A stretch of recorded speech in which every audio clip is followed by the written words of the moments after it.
आज मैं आप लोगों के साथ शेयर करने वाली हूँ कुछ ऐसी परमानेंट फूलों वाली बेलें जिनकी कटिंग को अगर आप लोग इस टाइम पर लगाओगे तो जैसे ही स्प्रिंग सीजन आएगा ये आपको फूल देने लगेंगी पूरे रिजल्ट और अपडेट के साथ। क्योंकि इन बेलों की कुछ दिन पहले मैंने कुछ कटिंग लगाई थी तो उनका रिजल्ट भी आप लोगों के साथ शेयर करूंगी। लेकिन उससे पहले आप लोगों को एक चीज़ मैं दिखाना चाहती हूँ, उस चीज़ को आप लोग ध्यान से सुनना समझना, क्योंकि सबसे बड़ा और सबसे ज़्यादा सवाल यही होता है कि हमारी कटिंग ग्रो नहीं होती है।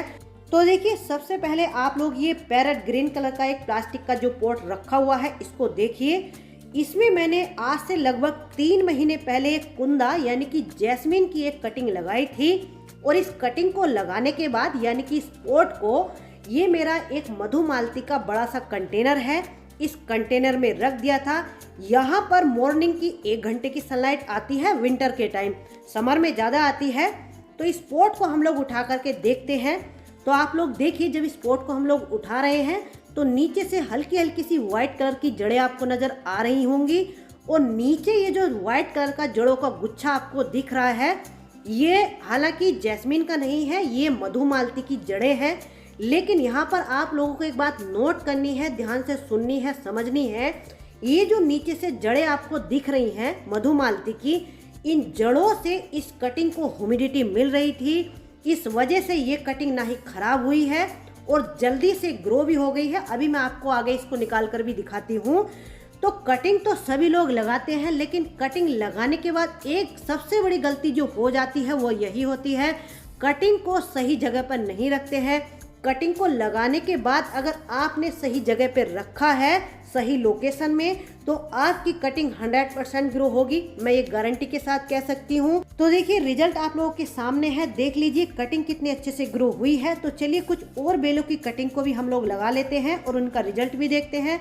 तो वीडियो को शुरू करने से पहले आप सभी लोगों से मेरी एक रिक्वेस्ट है कि प्लीज़ चैनल पर अगर पहली बार आए हैं तो चैनल को सब्सक्राइब कर लेना। वीडियो अगर अच्छी लगे तो लाइक करना, वीडियो को आगे शेयर भी कर देना। कटिंग को लगाने के लिए जो मिट्टी आपको लेनी है ये है 80% रिवर सैंड और 20% अपने गार्डन की नॉर्मल सॉइल ले लेनी है। दूसरी चीज़ ये है एलोवेरा जेल। एलोवेरा जेल में डिप करके अगर आप लोग कटिंग को लगाते हैं तो ये रूटिंग हार्मोन का काम करता है, रूटिंग जल्दी होती है और कटिंग को खराब नहीं होने देता है। तो सबसे पहली जो कटिंग हमने लगानी है ये है कुंदा या जैस्मीन। जैस्मीन में बहुत सारी वैरायटी आती हैं, ये वाली जो वैरायटी आप लोग देख रहे हैं यहीं से मैं इसकी एक कटिंग लेकर के आई थी और इसी की कटिंग मैंने लगाई थी, क्योंकि ये वैरायटी मेरे पास नहीं थी। जो रिजल्ट मैंने आपको पहले दिखाया वो इसी का रिजल्ट था। ये इसकी दूसरी वैरायटी है, ये मेरे पास है, इसमें इस टाइम पर फ्लावरिंग हो रही है। तो देखिए इसकी कटिंग कैसी लेनी है, क्योंकि इसमें इस टाइम पर फ्लावरिंग हो रही है तो ऊपर कलियां बनी हुई हैं, तो इन कलियों को ऊपर से हटा देना है और नीचे से जितनी भी एक्स्ट्रा लीव्स हैं उन सबको हटा देना है। और देखिए 1 2 3 नोड एरिया कम से कम मिट्टी के अंदर जाने चाहिए, इस तरीके से आपको कटिंग को लगा देना है। नेक्स्ट जो बेल है ये है आईवी जेरेनियम। ये बहुत सारे कलर रंगों में आती है और इसमें इस तरीके से देखिए गुच्छों में फ्लावरिंग होती है, सिंगल पेटल डबल पेटल्स दोनों तरह के फूलों में ये आती है। परमानेंट बेल है ये। बेल तो ऐसी है लगभग पूरा साल फ्लावरिंग करती है। जब बरसात के मौसम में बहुत ज़्यादा बारिशें होने लगती हैं तो बहुत ही थोड़े से समय के लिए इसकी फ्लावरिंग बंद होती है। और देखिए इसकी कटिंग को अगर आप लोग इस टाइम पर लगा लोगे तो लगभग मार्च तक इसमें फुल ब्लूमिंग होने लगेगी। तो देखिए इस तरीके से टिप की इसकी कटिंग लेनी है। अगर एक नोड एरिया भी मिट्टी के अंदर इसका चला गया तो यहीं से इसमें रूटिंग स्टार्ट हो जाएगी, आपकी कटिंग तैयार हो जाएगी। तो देखिए इस तरीके से इसकी कटिंग को लगाना है। तो देखिए लगभग 1.5 महीना इस कटिंग को लगाए हुए हो गया है। जब मैंने इसको लगाया था तो आप लोगों के साथ शेयर भी किया था। आप लोग इसकी जड़ें देखिए कितने अच्छे से जड़ें इसमें बन गई हैं, पूरा प्लांट ही हमारा बन करके तैयार हो गया है। नेक्स्ट जो बेल है ये है बोगनविलिया। ये बेल भी ऐसी होती है, साल के 12 महीने फूलों से भरी रहती है और एक बार इसके फूल खिलने के बाद लगभग 1-1 महीने तक इसी तरीके से खिले रहते हैं। और देखिए इनकी जो कटिंग है, जो लोग ये कहते हैं कि हमें कटिंग नहीं मिलती है, इनकी जो बेलें हैं या प्लांट हैं आपको कहीं रोड साइड या पार्क में मिल जाएंगे तो वहाँ से इनकी जल्दी से कुछ कटिंग ले आइए और ला करके लगा दीजिए, क्योंकि इस टाइम पर इनकी कटिंग को अगर आप लोग लगाते हैं तो बहुत ही तेज़ी से ग्रो होंगे। तो देखिए इनकी कटिंग को लेते हुए आपको एक बात ध्यान रखनी है, ये होती है हार्डवुड कटिंग। इस कटिंग को अगर आप लोग लगाओगे तो ये थोड़ा देरी से ग्रो होगी और ये होती है सेमी हार्डवुड कटिंग, तो ये थोड़ा जल्दी ग्रो हो जाएगी। तो इसलिए आप लोग सेमी हार्डवुड कटिंग को लगाइए तो ये जल्दी ग्रो हो जाएगी। और लगभग 5 से 6 इंच की कटिंग आपको लेनी है। ज़्यादा बड़ी कटिंग को आप मत लीजिए। तो इस तरीके से इसकी कटिंग को भी आप लोग लगा दीजिए। तो देखिए ये जो आप सामने देख रहे हैं, ये लगभग 6 महीने पहले मैंने इसकी एक कटिंग लगाई थी। ये पॉली बैग में लगाई थी, लेकिन उसकी जो जड़ें थी बाहर आने लगी थी, तो इसलिए मैंने इसको इस पॉट में फिर रख दिया था। कितने अच्छे से ये ग्रो हो गई है, तो इसको अब मैं रिपोर्ट भी कर रही हूँ। नेक्स्ट जो बेल है, देखिए ये है टिकोमा की। इसको आप बेल की तरह भी ग्रो कर सकते हैं या एक प्लांट का रूप भी इसको दे सकते हैं, लेकिन मैं इसको बेल की तरह ग्रो कर रही हूँ। ये बहुत सारे कलर्स रंगों में आती है, ऑरेंज, येलो, पिंक। तो इसकी भी जो कटिंग है बहुत आसानी से इस टाइम पर ग्रो हो जाएगी। इसकी भी कटिंग आपको देखिए कैसी लेनी है, इस तरीके से टिप की 4 से 5 इंच की कटिंग लेनी है और इस तरीके से लगा देनी है। तो देखिए इसी की 2 कटिंग लगभग नवंबर के मिड में जब मैंने लगाई थी तो आप लोगों के साथ शेयर भी की थी। तो आप में से कुछ लोगों ने ये कहा था कि इस टाइम पर इसकी कटिंग ग्रो नहीं होगी। तो अभी आप लोगों को मैं निकाल करके दिखाती हूँ कि ये ग्रो हुई है या नहीं हुई है। 2 कटिंग लगाई थी, देखिए एक कटिंग तो खराब हो गई है, नहीं ग्रो हुई है, लेकिन दूसरी कटिंग देखिए कितने अच्छे से ग्रो हो गई है। नेक्स्ट जो बेल है, ये है मोगरा स्टार जैस्मिन या फिर बेला के नाम से इसको जाना जाता है। इसके फूलों में से बहुत ही मीठी मीठी सी खुशबू आती है और इसमें मार्च एंड से फ्लावरिंग स्टार्ट हो जाती है। तो इसकी कटिंग आपको कैसी लेनी है, देखिए इस तरीके से ये टिप वाला हिस्सा होता है, ऊपर की टिप की कटिंग आपको लेनी है लगभग 6 से 7 इंच की। और जितनी भी एक्स्ट्रा लीव्स हैं देखिए इस तरीके से इनको हटा देना है।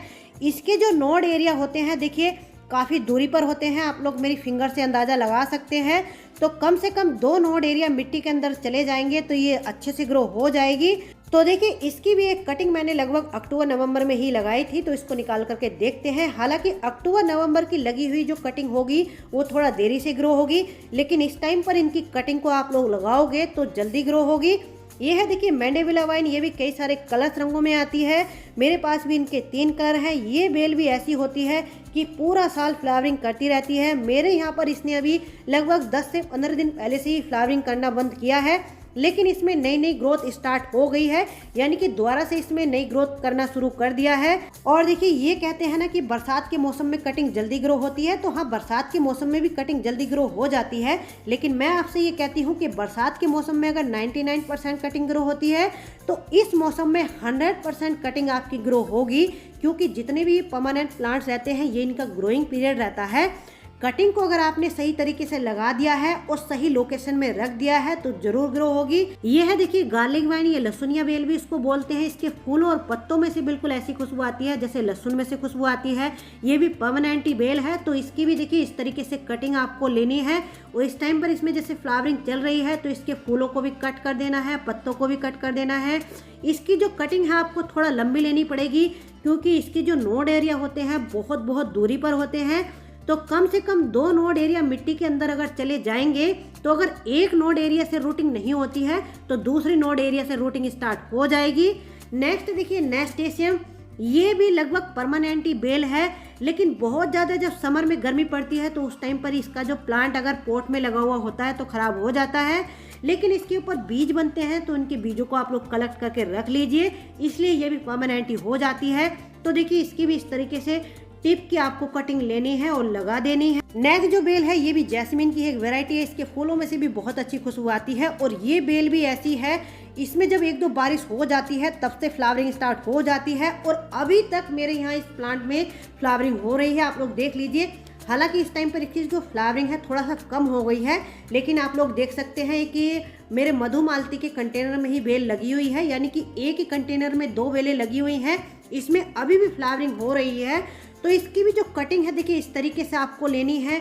इसकी कटिंग में भी पहले से ही नोड एरिया देखिए इस तरीके से ये बने होते हैं, तो इसकी कटिंग भी कभी फेल नहीं होती है। इसकी भी कटिंग आपको थोड़ी लंबी लेनी पड़ेगी, क्योंकि इसके भी जो नोड एरिया होते हैं बहुत दूरी पर होते हैं। तो इस तरीके से आपको इसकी कटिंग को लेना है और लगा देना है। अब बारी आती है कि कटिंग को लगाने के बाद रखना कहाँ पर है, क्योंकि ये बहुत ही इंपॉर्टेंट बात होती है। तो देखिए अगर आप लोग टेरेस गार्डनिंग करते हैं तो जिस भी पॉट में आप लोग कटिंग को लगा रहे हैं उसको आप लोग डायरेक्ट टेरेस पर मत रखिए। अगर आपके पास ज़मीन है तो इससे अच्छी बात तो कोई हो ही नहीं सकती, आप लोग ज़मीन में रख दीजिए। ज़मीन नहीं है तो आपके जो अदर प्लांट्स के पॉट है उन पॉट में अपनी कटिंग को रख दीजिए। देखिए इस तरीके से मैं अपने जितने भी पौधों की कटिंग को लगाती हूँ इसी तरीके से रखती हूँ। ऐसा करने से ऐसा होता है कि कटिंग को नीचे से ह्यूमिडिटी मिलती रहती है और पौधों के साथ इकट्ठा करके जब हम कटिंग को रखते हैं तो कटिंग जल्दी ग्रो होती है, खराब नहीं होती है। तो इस बात का आप लोग ध्यान रखेंगे तो आपकी कटिंग भी जरूर ग्रो होगी। तो चलिए फ्रेंड्स, मिलते हैं किसी नेक्स्ट वीडियो में नेक्स्ट टॉपिक के साथ। तब तक के लिए